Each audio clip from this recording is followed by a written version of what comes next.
the very first core value of the Air Force is integrity first. And pretty much my entire career in the military, I violated that core value because I'm a lesbian. And it's taken me a long time to be able to say that. My journey to the military started when I was very young. I loved watching shows like G.I. Joe's and Transformers and Star Wars because something about being a part of a team, fighting for something greater than yourself, really spoke to me. Then in high school, I found out that my grandfather was one of the first Chinese Americans to join the US Navy.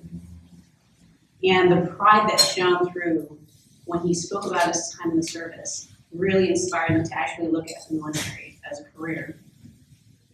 In college, when I joined ROTC, I had to complete, like all of us do, a bevy of paperwork. And one of the forms that you have to sign is the addendum to the Air Force Form 1056. Basically, it stated that any homosexual conduct, which included homosexual acts, statements, or relationships, would disqualify you from military service. I signed it, and I did have an inkling that this could be a problem. But I figured I could probably compartmentalize any sort of inappropriate thoughts, inappropriate feelings, and then just bury it under my work, just like I did in high school and college. And so, essentially, my drive to serve this country outweighed any desire for a personal relationship at the time.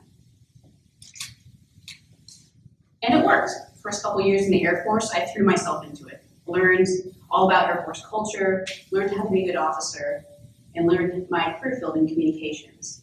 But then it happened. I fell in love with a fellow female lieutenant. And as wonderful as it was to have finally a somebody, we lived under the constant fear that a wayward look, an accidental statement, could bring a humiliating investigation upon us. We had heard about their witch hunts. We had heard about the mistakes that other people had made. It wasn't easy, but it was worth it. When I was reassigned to a different base, the relationship got harder to maintain. I got really good at the pronoun game. My significant other can't come to the holiday party because they are working, or I'm taking leave to go visit them. And then deployments became even more difficult because potentially your emails and phone calls are monitored. So heaven forbid you say something like, I love you. Even the term I miss you could be suspicious. My second relationship was with a civilian woman, and she essentially had to go back into the closet to date me. When I deployed, she couldn't see me off at the airport. She couldn't pick me up at the airport. She didn't get any of the official spouse or significant other support that squadrons and the military provides to significant others of deployed members. But fortunately, some of my squadron members probably suspected that we had a relationship, and I suspect even my squadron commander knew. I didn't tell, they didn't ask, but they did hint to me that if something had happened to me, they would take care of her. Fast forward to September 20th, 2011, and Don't Ask, Don't Tell is repealed. Great. I left active duty 8 days later and joined the reserves.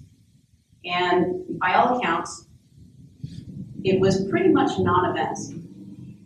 Morale didn't crumble, units stayed cohesive, the military didn't just implode because now there were gays serving openly among us. But I was still afraid to come out. I had pretty much lived my entire adult life under Don't Ask, Don't Tell. And although the military policy now was pretty clear on non-discrimination, there were still a lot of personal grumblings. In fact, thanks to Facebook, I was disappointed to find out that some troops that I had deployed with, some people that I had gone to war with and would die for, were not happy about serving alongside people like me. So I had a choice to make. Do I stay hidden and not risk losing the respect of these people? Or do I come out? Do I serve openly and work to break down these misconceptions? Well, I'm not proud to say that I chose the easy way out.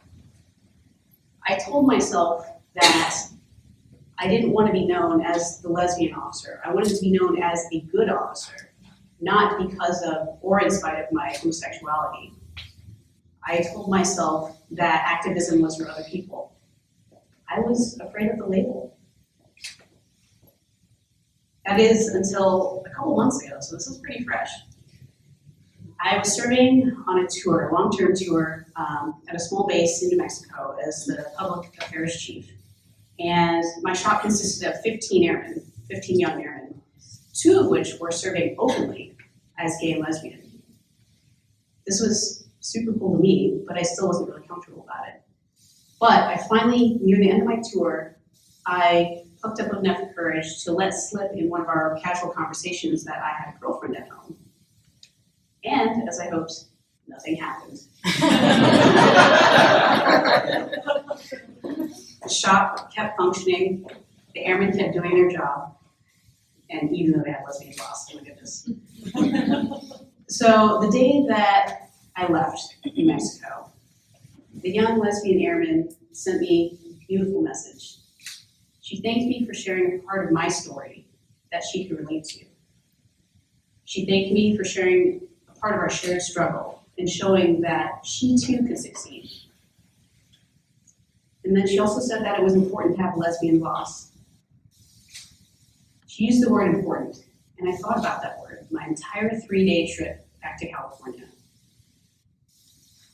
It made me realize that by hiding a part of me, I was not just doing a disservice to myself, but potentially withholding important information and empowering people who were potentially walking the same path as me. Throughout my entire military career, I've prided myself on leading from the front and setting a good example. When Don't Ask, Don't Tell was first repealed, and I didn't want to come out, I felt that, it's not gonna make a difference how I lead, how I operate in the military, whether they know or not, so I'm just gonna take the easy way out. It took this very young airman to make me realize that I was being an incomplete leader. And she's the reason that I'm standing in front of you today and that I can say that I am a lesbian. It's important to tell these stories